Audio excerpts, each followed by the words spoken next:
GO 98 అమలు చేసి తక్షణమే వారికి ఉద్యోగాలు ఇవ్వాలి. మనగానపల్లి నియోజకవర్గంలోని పెట్టికోట రిజర్వాయర్ 28 టీఎంసీల దాన్ని కూడా నిర్మాణాన్ని చేపట్టాలని, రాయలసీమ లిఫ్ట్ సాధన కోసం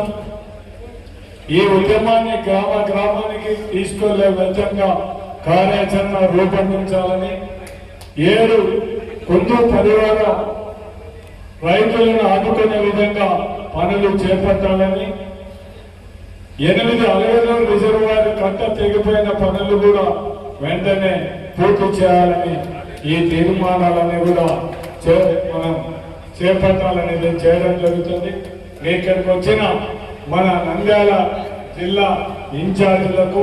అదేవిధంగా పెద్దలు గోవర్ధన్ రెడ్డి గారికి, శైలాజ్ రెడ్డి గారికి, మనకు రంగయ్య గారికి, ఇంకా వేదిక మీద ఉన్న పెద్దల కల్పతారెడ్డి గారికి, ఇంకా మనకు ఈ నంద్యాల జిల్లా నుంచి వచ్చిన వారికి అందరికి కూడా, అదేవిధంగా నంద్యాల జిల్లా నలుమూల నుంచి వచ్చిన వారికి అందరికీ, దీంతో పాటు కర్నూలు జిల్లాలో కూడా కొంతమంది పాండ్యం నియోజకవర్గం సంబంధించిన ఆ నాయకులు వాళ్ళందరికీ కూడా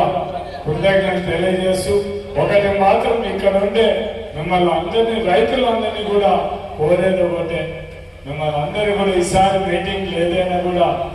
రైతుల కోసం మనం చేపట్టే మీటింగ్లు మాత్రం మధ్యనే లేచిపోకుండా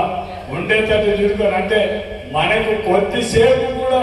టైం లేకపోతే మనం ఏ విధంగా ఈ రాయలసీమకు సంబంధించిన